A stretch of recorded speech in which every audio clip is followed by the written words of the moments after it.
नमस्ते बच्चों, क्या हाल चाल है? कैसे आप सब लोग? बच्चों, कैसे जा रही है आपकी दिवाली वेकेशन? आई होप आप मस्त फैंटास्टिक तरीके से वेकेशन को एंजॉय कर रहे होंगे। बट एग्जाम इस बार नजदीक है हमारे, तो मैं आपसे दरख्वास्त करूंगी कि आप थोड़ा बहुत स्टडी भी करते जाइए। 2 घंटे ही दीजिए, ज्यादा नहीं कह रही हूँ मैं, बट थोड़ा थोड़ा आप स्टडी करते जाइए। मैं अपने फुल फ्लेज में वीडियो बनाने के पीछे लग चुकी हूँ और आपको आए दिन मैं मटेरियल प्रोवाइड करती जा रही हूँ। आप ये मटेरियल भी लर्न करते जाएंगे, प्रैक्टिस करते जाएंगे, तो आपको कोई बर्डन नहीं आएगा। आपको खुद कॉन्फिडेंस आएगा कि अच्छा, मुझे ये सब आता है। तो वेल, आज हम करने जा रहे हैं बेटा पेपर 2 का section A. B C D upload हो चुका है, सेक्शन ए अभी हम अपलोड करने जा रहे हैं। तो चलिए देखते हैं कि किस टाइप के ऑब्जेक्टिव्स जो हैं वो पूछे गए हैं इस पेपर के अंदर। बेसिकली क्या होता है ना कि सेक्शन ए जो होता है ना, एक एग्जामिनर के हाथ में सेक्शन ए जो होता है ना, वहीं पे खेल ऊपर और नीचे हो जाता है। क्योंकि सेक्शन ए होता तो महज 30% ही है, बट ये खेल को ऊपर नीचे कर लेता है कि जो बच्चे का कॉन्सेप्ट क्लियर है ना, वो बच्चा टॉप कर लेता है, और जिसका कॉन्सेप्ट क्लियर नहीं है, कहीं पे उसको चीजें नहीं समझ आ, कंफ्यूजन आता है, तो वो बच्चा, उसका लेवल डाउन हो जाता है। तो क्वेश्चन मैक्सिमम टफ आपको सेक्शन ए में ही नजर आएंगे। बोलते अच्छा ऑब्जेक्टिव्स है, बट ऑब्जेक्टिव्स में ही जो है वो बच्चा ऊपर नीचे हो जाता है। तो वेल, देखते हैं किस तरह के क्वेश्चंस है। ये तो खैर अभी हम प्रैक्टिस पेपर कर रहे हैं, आगे और मैं आपको इंपॉर्टेंट क्वेश्चंस दूंगी, तो जुड़े रहिए बच्चों। तो अभी हम लोग देख लेते हैं मैथ बेसिक का पेपर 2 का सेक्शन ए। तो फर्स्ट एमसीक्यू, आपको थोड़ा सा शफल दिखेगा क्वेश्चंस। ओके, ऊपर नीचे दिखेंगे questions, but questions are the same, सिर्फ थोड़ा सा मैंने नंबरिंग शफल किया है। तो चलिए देख लेते हैं हम लोग। For AP, okay, for a AP, if D equals to 5, then 818 minus 813 equals to dash। ठीक है, तो अगर D5 है, अगर D5 है तो A18 और माइनस 813 की वैल्यू क्या होगी अगर एक AP है हमारे पास। तो देखो बेटा, A18 माइनस A13 को हम लोग A18 को हम लोग A प्लस 17D लिख सकते हैं, ना आराम से, कोई दिक्कत तो है ही नहीं, है ना।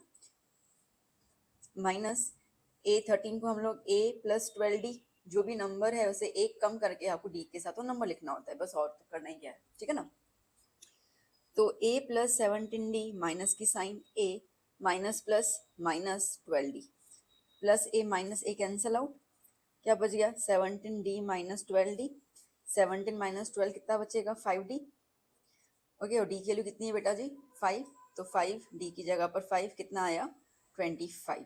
ओके, तो सी कितना हो गया बेटा, आई मीन वैल्यू कितनी हो गई, ऑप्शन सी 25। डन।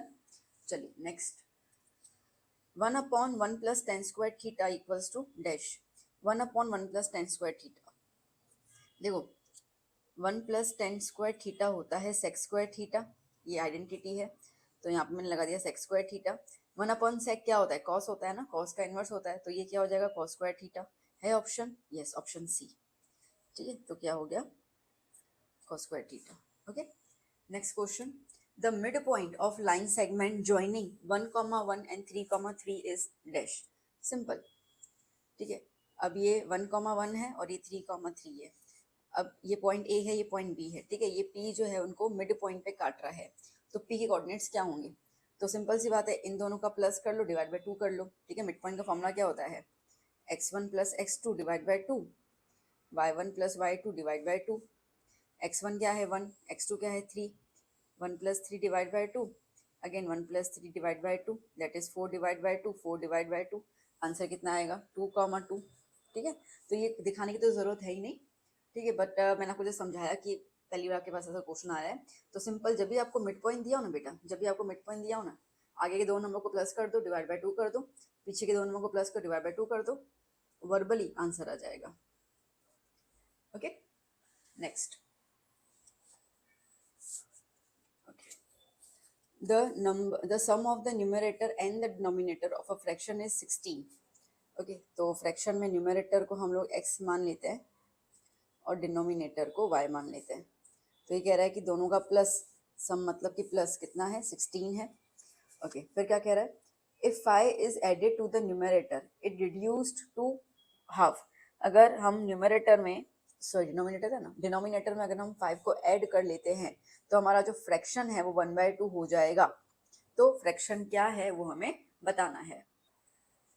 तो फ्रैक्शन x अपॉन वाई होता है ना, ठीक है। तो x और y डिनोमिनेटर में हम 5 ऐड कर लें तो क्या हो गया y प्लस 5। इतना क्लियर हो गया। ओके, अब देखो बेटा, ये वाले पॉइंट को ध्यान देना, x plus y equal to 16 है, मैं इस x को अकेला कर दूं तो x equals to y minus 16 minus y हो जाएगा। x equals to 16 minus y, ये y को वहाँ पे शिफ्ट कर लेते हैं, हो गया।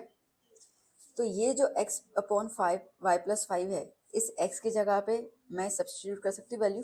अच्छा एक और चीज़ भूल गई लिखना मैं, 5 is added to the denominator, it's reduces to 1/2, तो फ्रैक्शन कितना हो गया 1/2।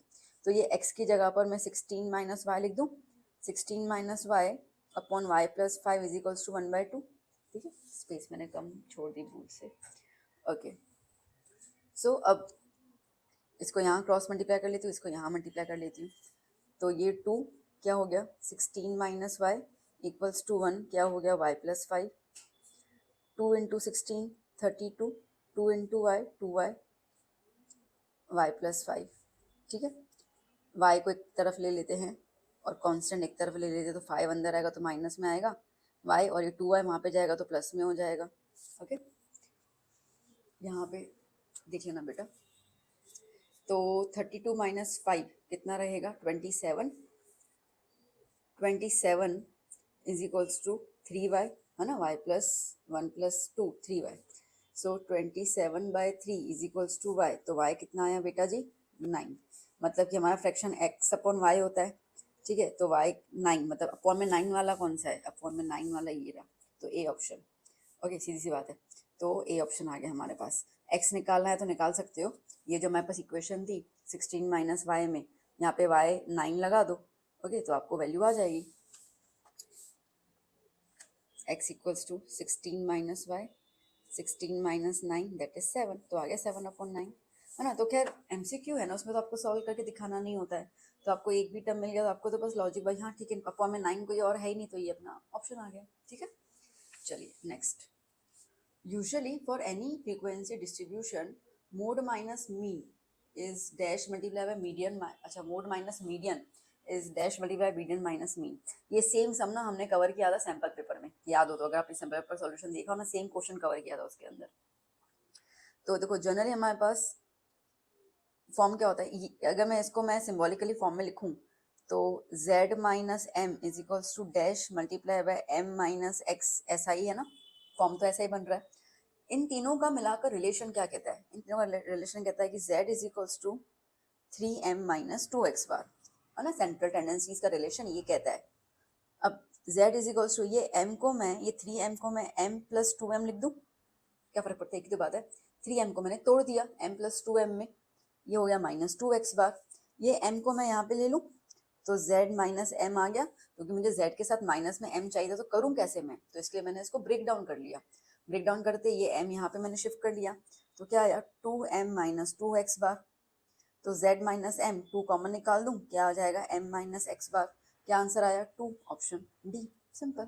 ठीक है चलिए नेक्स्ट क्वेश्चन क्या कह रहा है, if the roots of the equation 6x square minus 13x plus k equals to 0 are reciprocal to each other, then find the value of k.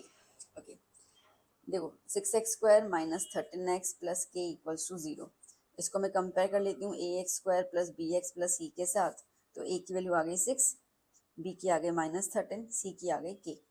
अभी कह रहा है बेटा जी कि रूट्स जो है ना वो रेसिप्रोकल है ना, रूट्स जो है वो एक दूसरे के रेसिप्रोकल है। अब देखो एक सिंपल चीज समझो, हमें निकालना क्या है, के निकालना है, के कहाँ पर है, सी पे है।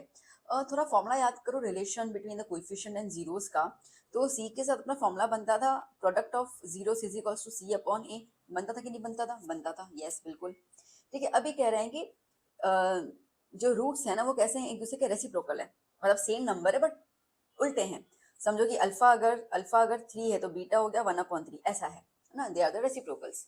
तो एक जीरो को मैं अल्फा मान लेती हूँ, तो ये अल्फा ही आ गया, ये बीटा की जगह पर 1/अल्फा लिख दूँ, है ना, रेसिप्रोकल्स है ना, तो हम लिख सकते हैं यहाँ पे लेट एक जीरो अल्फा आ गया और एक जीरो 1/अल्फा आ गया। ठीक है, सी की जगह क्या लिख दूँ के, और ए की जगह क्या लिख दूँ 6, कैंसिल आउट हो गया, 1 इज इक्वल्स टू के, ये वाला भी सेम सम हम लोगों ने सैम्पल पेपर में सॉल्व किया था। ओके 1/6, ये 6 को यहाँ पे कर लो, तो 6 1 6, तो के की वैल्यू क्या आ गई 6, सी ऑप्शन। ठीक है, सेम डिटो क्वेश्चन था।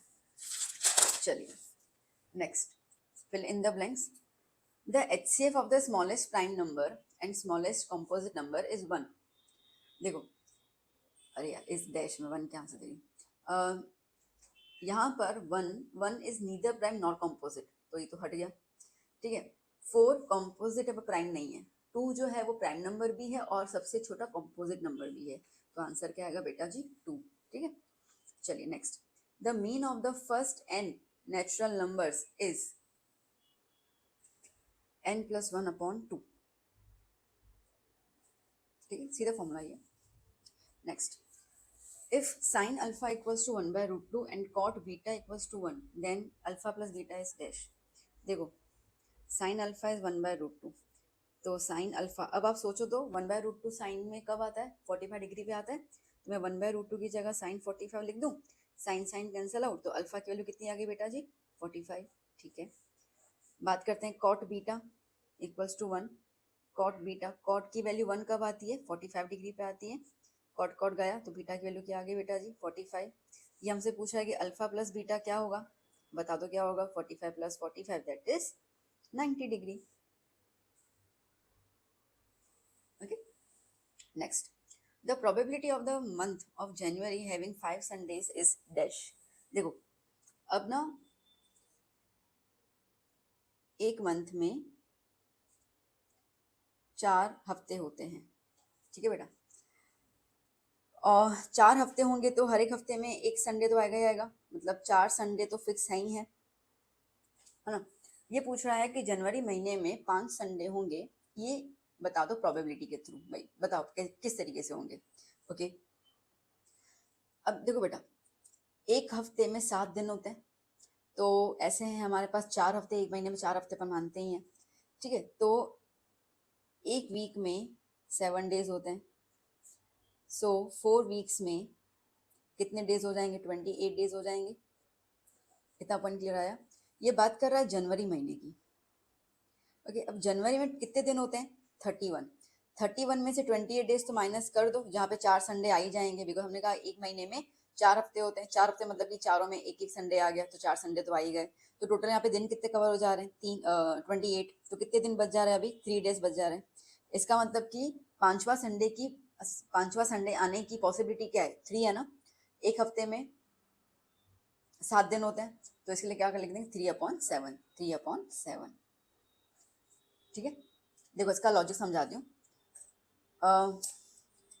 अब समझो कि पहला होगा, चांसेस है कि मंडे, ट्यूसडे, वेडनेसडे ऐसा भी आ सकता है, जो 3 दिन बाकी रह गए, इन 3 दिन में कौन कौन से दिन आ सकते हैं, हम वो प्रोबेबिलिटी निकाल रहे हैं, ठीक है ना। समझाने के कर रही हूँ, इसको आपको डिटेल में लिखना नहीं है, तो आगे तो अपन जब नेक्स्ट पेपर्स में करेंगे तो सीधा शॉर्टकट लगा देंगे। तो मंडे, ट्यूसडे, वेडनेसडे, हो सकता है कि ट्यूसडे, वेडनेसडे, थर्सडे आए, हो सकता है वेडनेसडे, थर्सडे, फ्राइडे आए, हो सकता है थर्सडे, फ्राइडे, सैटरडे आए, हो सकता है फ्राइडे, सैटरडे, संडे आए, हो सकता है सैटरडे, संडे, मंडे आए, हो सकता है संडे, मंडे, ट्यूसडे आए, हो सकता है मंडे, ट्यूसडे, तो वहाँ पे आ गया। तो अब संडे देखो 1, 2, 3 बार आने की पॉसिबिलिटी है ना, तो इसके लिए क्या आ गया 3/7। आई बात समझ में। अब आपको ये तो करने बैठना नहीं है, पागल पागल थोड़ी अपन, तो हम लोग क्या करेंगे, हम सिंपल दिन माइनस कर लेंगे। तो उस महीने में आपको जनवरी बोला है, फेब्रवरी बोलते हैं, मार्च, जो भी महीना बोले क्या ही फर्क पड़ता है, ठीक है। आपको उस महीने के जितने भी दिन होते हैं उसमें से 28 डेज माइनस कर लो, क्योंकि एक महीने में हम लोग 28 दिन को मान के चलते कि इतना तो है ही है ना, बाकी एक्स्ट्रा दिन हो जाते हैं।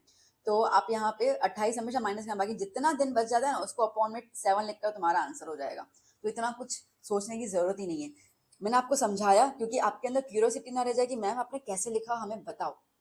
मैं डायरेक्टली आपको ये चीज बोल के आंसर 1 सेकंड खत्म कर सकती थी, ठीक है, बट आपके पास कॉन्सेप्ट जरूर क्लियर होना चाहिए। तो मैं आपको कॉन्सेप्ट क्लियर किया है, आगे हम ट्रिक्स और टिप्स का यूज करके सम्स को सॉल्व करते जाएंगे। हर बार थोड़ी मेथड दिखानी है अपने को, एक बार समझने के लिए जरूरी है, ठीक है। चलिए चलते हैं नेक्स्ट क्वेश्चन की तरफ। क्या कह रहा है, XYZW सर्कमस्क्राइब्स अ सर्कल।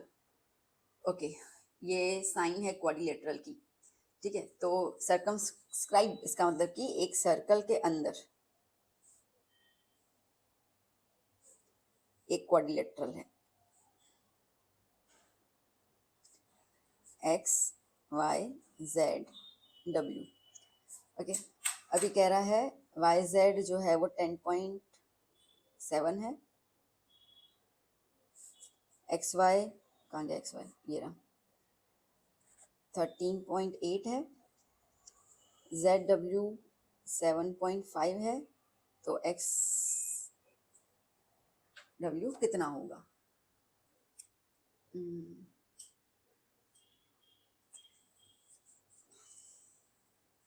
ओके, एक मिस्टेक है, मैं मतलब मुझसे सर्कमस्क्राइब है ना, मैंने ये इंस्क्राइब क्यों बना दिया? ओके, सर्कमस्क्राइब्स का मतलब है कि सर्कल अंदर, ठीक है। तो ये एक क्वाड्रिलेटरल है और इसके अंदर सर्कल आएगा, ठीक है। तो circumscribe, so x y z डब्ल्यू, ओके। तो इन्होंने क्या बोला, एक्स वाई आपको दिया हुआ है 13.8, वाई जेड 10.7, जेड डब्ल्यू 7.5 और ये निकालना है। अच्छा, अब बेटा जी रूल ये कहता है कि सर्कमस्क्राइब जब भी होता है ना, तो क्वाड्रिलेटरल के ऑपोजिट साइड्स जो होते हैं वो प्लस होते हैं, उनका प्लस दूसरे ऑपोजिट साइड्स के प्लस के इक्वल होता है, ठीक है। मैंने ये यहाँ पे मैंने बना क्योंकि फिर मुझे ध्यान आया कि साइड्स पूछा है ना, ठीक है। कभी कभी मैं कंफ्यूज हो जाती हूँ सर्कमस्क्राइब और इंस्क्राइब के अंदर, ये मेरी थोड़ी प्रॉब्लम है, भूल जाती हूँ मैं। तो फिर मैंने सोचा कि ये वाला फिगर तो एंगल्स के लिए काम आता है, इन लोगों ने तो मैं साइड्स बोला है, तो पता चला कि नहीं मैंने गलती की है, ठीक है। तो मेरी तरह गलती आप नहीं करो, इसके लिए मैं अपनी गलती छुपाती नहीं हूँ, आपके सामने दिखाती हूँ मुझसे गलती हुई है, ठीक है। ऐसा नहीं कि उस चीज़ को एडिट कर दूंगी, हटा दूंगी, फिर बोलूंगी अरे ठीक है, तो वो चीज़ नहीं, मुझसे गलती हुई है, मैं बता रही हूँ मेरे से गलती हुई है, क्यों हुई है वो बता रही, ताकि जब आप भी कभी गलती करो ना तो आपको याद आ जाए, ठीक है। कोई इंसान गलतियों से ही सीखता है ना। तो चलो, तो अब ना इसका रूल क्या कहता है, रूल कहता है that opposite sides the sum of opposite sides are equal in circumscribe of quadrilateral। तो इसका मतलब है कि एक्स डब्ल्यू का प्लस वाई जेड के प्लस के साथ, एक्स डब्ल्यू का प्लस वाई जेड के प्लस के साथ इक्वल होगा एक्स वाई और जेड डब्ल्यू के साथ, ठीक है ना। तो ये तो मैं क्या निकालना है, वाई जेड कितना है 10.7, एक्स वाई कितना है 13.8, फिर आता है 7.5। सो एक्स डब्ल्यू प्लस 10.7 इक्वल्स टू, इसको प्लस कर लेते हैं हम लोग 13.8 और 7.5, 13 11 21 21.3, ठीक है। तो x W is equals to 21.3, ये 10.7 माइनस कर दें, ठीक है। तो 21.3 में से 10.7 को माइनस कर लेते हैं, कितना आएगा यहाँ पर 6, ये 0 1, 10.6 है आंसर, हाँ 10.6, ठीक है। तो एक्स डब्ल्यू कितना आ गया 10.6, ठीक है बेटा जी। चलिए next, the graph of the P of x x square plus 4x plus 3 is dash. देखो अब सिंपल है, एक्स स्क्वायर, इसको कंपेयर कर लेते हैं a x square plus b x plus c के साथ। तो यहाँ पे एक वैल्यू क्या है, आप लोग में कुछ भी नहीं है, खूब कुछ भी नहीं है, तो मतलब वन समझ रहे हैं, कुछ नहीं है तो ठीक है, मतलब कि एक्स की वैल्यू ए की वैल्यू 1 है। अब जब भी ए ग्रेटर देन 0 होता है तो पैराबोला ऊपर की तरफ बनता है, ठीक है। तो ये ग्रेटर देन 0 हुआ, ये 1 आया, तो ओपनिंग अपवर्ड्स, ठीक है। तो आंसर क्या आएगा, पैराबोला ओपनिंग अपवर्ड्स। अगर लेस देन 0 होता ना तो नीचे की तरफ बनता, ठीक है। अगर लेस देन 0 होता ना तो पैराबोला नीचे की तरफ बनता, ठीक है ना। चलिए ट्रू फॉल्स पे आ जाते हैं। The sum of the probabilities of all the elementary even is 1, yes true. 9 plus root 5, 9 minus root 5 is an irrational number. Check कर लेते हैं, देखो ये a प्लस बी और ये a माइनस बी की शक्ल जैसा लग रहा है, तो इसमें फॉर्मूला लग जाएगी A square minus B square वाली, that means 9 square minus root 5 का स्क्वायर, 9 का square 81 minus 20 minus root 5 that is 5, okay. 81 में से 5 गया तो बचेगा 76, है ना। तो 76 तो इंटीजर हुआ, ठीक है। तो ये तो रैशनल नंबर हो गया हमारे पास, तो इसका मतलब कि ये आंसर कैसा है, false. Next, the graph of the equation 3y minus 7 3y minus 8 equals to 7 is a line parallel to the x-axis okay चलो, वैसे तो तुमको मैं सीधा आंसर बता दूं, पर एक बार सॉल्व करके बता रही हूँ, फिर मैं आपको डायरेक्टली आंसर कैसे समझना है वो बता देती हूँ। तो आपको बच्चा जी बोला गया है 3y minus eight equals to 7। ये 7 को यहाँ पे ले, 8 को वहाँ पे ले लो। 3y is equals to 7 plus 8, 3y is equals to 15, y is equals to 5, है ना। अब 9th में हम लोगों को एक ग्राफ आता था, ऐसे करके हम बनाते थे। अब आप x, अगर आप इसको इक्वेशन में तब्दील करते हो तो यहाँ पे x तो है ही नहीं, मतलब कि इक्वेशन कैसे बनेगी, 0x plus y is equals to 5, तो यहाँ पे x कंपोनेंट तो है ही नहीं हमारे पास। तो अगर मैं x के अंदर 1 लगा दूं तो 1 इंटू 0 0, तो y की वैल्यू क्या आएगी 5।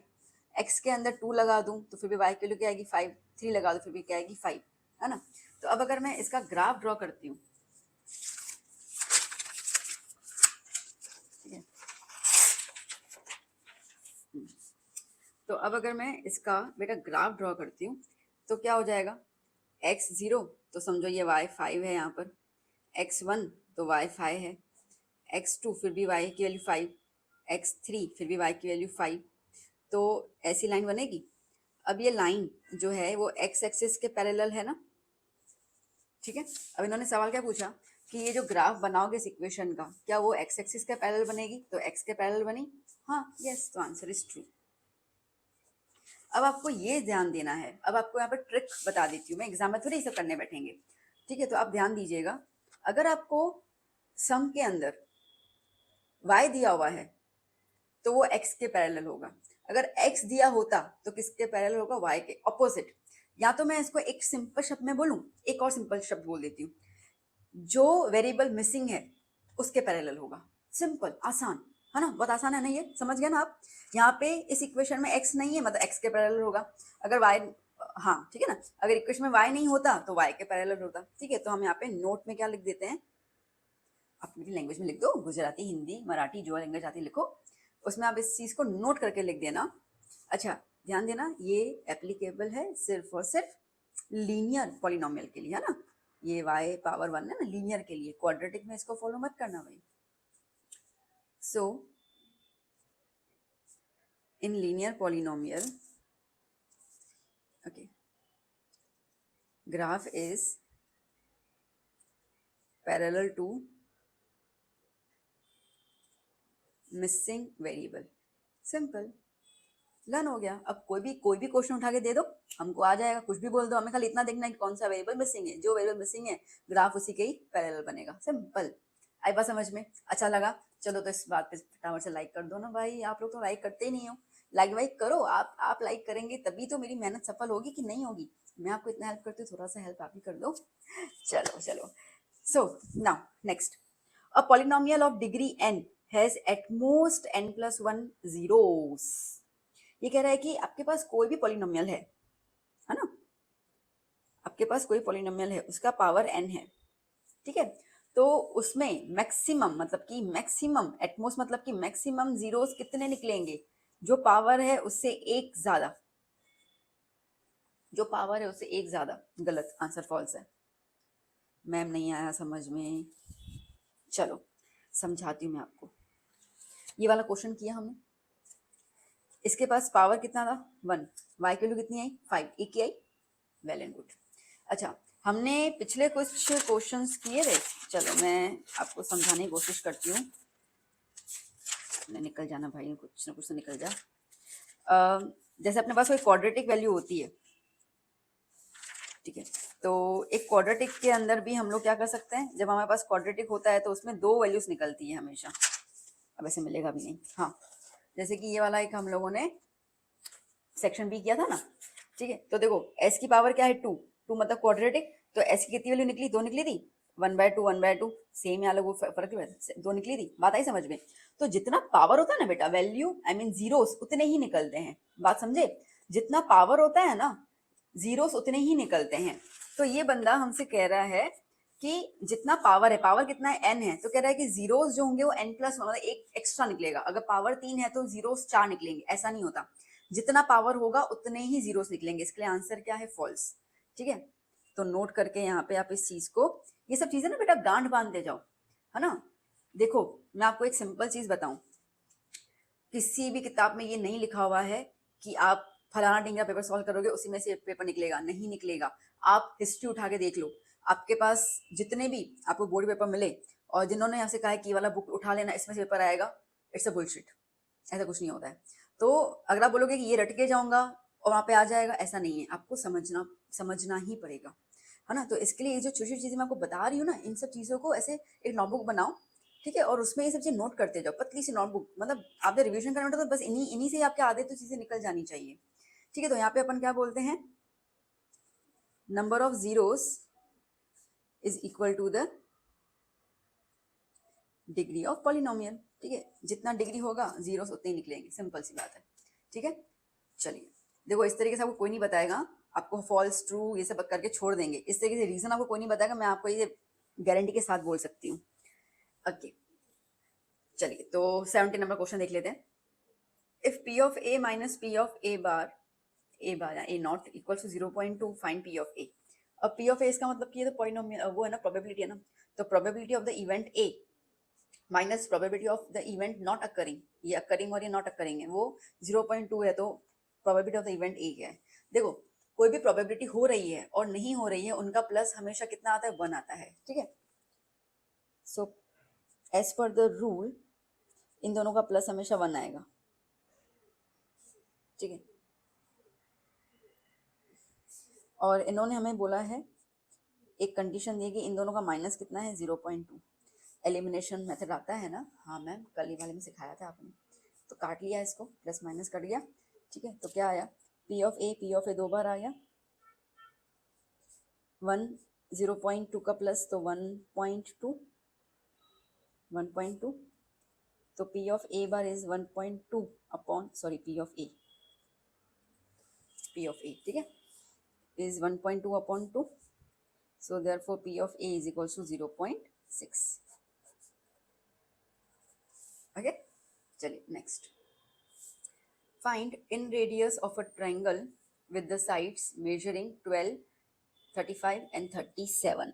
ओके, अब ना ये वाला फॉर्मूला जो आपको बताने जा रही हूँ, आपको किसी भी किताब में नहीं मिलेगा, एनसीईआरटी, ठीक है, ऐसे बहुत सारी किताब मिल जाएगा। एनसीईआरटी की बुक या एनसीईआरटी के रिलेटेड कोई आप बुक उठाएंगे ना, आपको ये वाला फॉर्मूला उसमें नहीं मिलेगा। और आप कोई टेक्स्ट बुक ले लो, नहीं समझ में आएगा आपको ना। यहाँ पे क्या बोल रहा है कि आपको इन रेडियस निकालना है, मतलब ये है कि आपके पास एक ट्रायंगल है, उस ट्रायंगल के अंदर सर्कल है, ठीक है। ये सर्कल का आपको क्या निकालना है बेटा, रेडियस निकालना है, इसको हम लोग कहते हैं इन रेडियस, ठीक है। और ये जो ट्रायंगल है उसमें आपको साइड्स दी हुई हैं 12, 35, 37।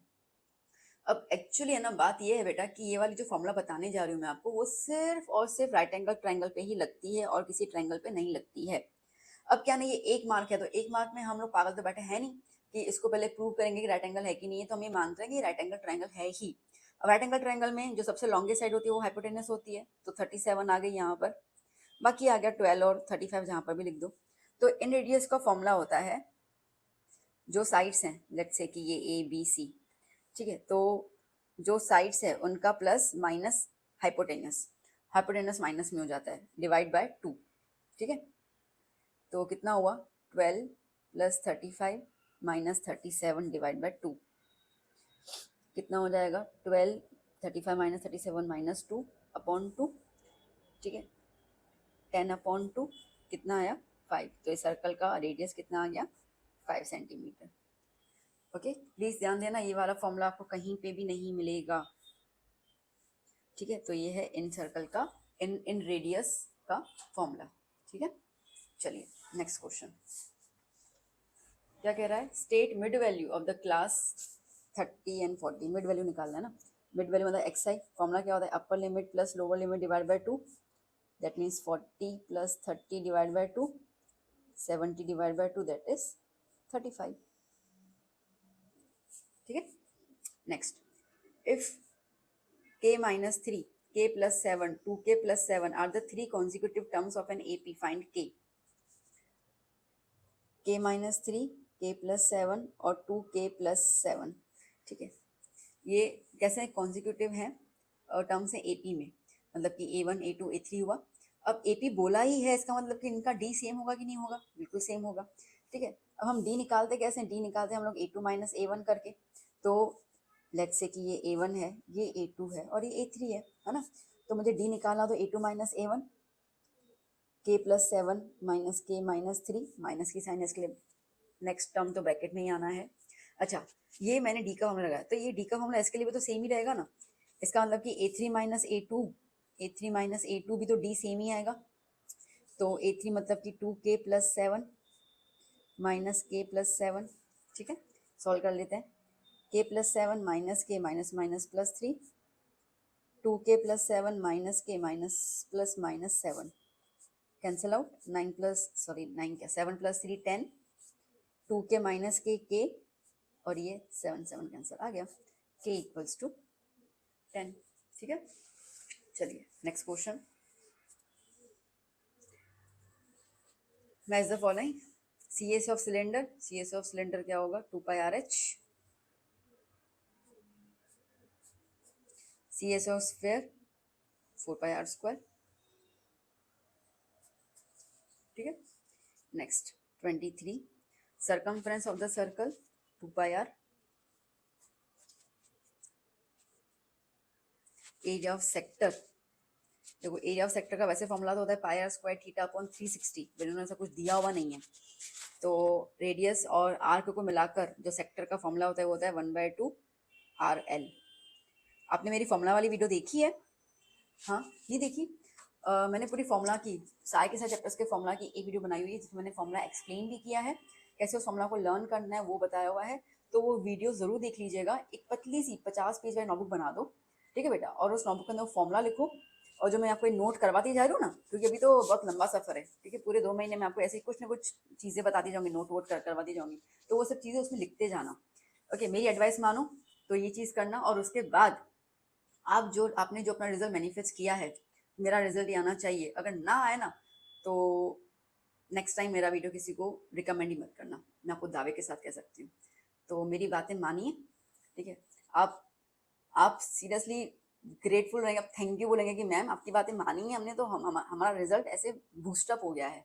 मैं नहीं जानती हूँ कि आपका अभी रिजल्ट 40% है, 60% है, 80% है। मुझे इतना जरूर पता है कि आप जब मुझे फॉलो करोगे शिद्दत से, दिल से, तो आपके रिजल्ट के अंदर, ठीक है, मिनिमम 30% का ग्रोथ आप देखोगे। अगर आप मुझे बिल्कुल फॉलो करते हो तो 100% ग्रोथ देखोगे।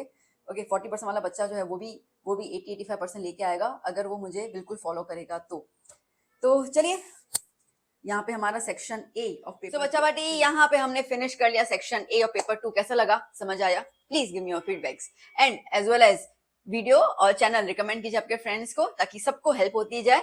बिकॉज सब साथ में काम करेंगे। तो मेरा ये है कि गुजरात बोर्ड एक्चुअली क्या होता है ना, स्टेट्स के अंदर भी कंपटीशन होता है, ठीक है, जैसे आपने एसएस में किया होता है ना, Kerala has a highest literacy level rate, ऐसे करके, तो स्टेट्स में कंपटीशन होता है। तो मैं ये चाहती हूँ कि गुजरात बोर्ड में, अब मेरा इंग्लिश मीडियम है, तो गुजरात बोर्ड के इंग्लिश मीडियम बच्चे जो हैं उनको मैं उनका लेवल इतना ऊपर लेके आऊँ कि वो बाकी सारे स्टेट से कम्पीट कर पाए। तो आगे जाकर तो हमें कॉम्पिटिटिव एग्जाम्स पूरे इंडिया का ही देना है, तो मेरा कोशिश वही रहता है कि मैं आपके कॉन्सेप्ट्स पे ज्यादा ध्यान दूं और उसको लेकर आपको चीजें सिखाऊं। तो इसके लिए ये जो मेरी कोशिश है वो सही है क्या है, आपको कैसा लगता है, आपका फीडबैक मुझे जरूर दीजिएगा। मिलते हैं हम लोग नेक्स्ट लेक्चर में। Till then keep study, keep hard working, bye bye, take care.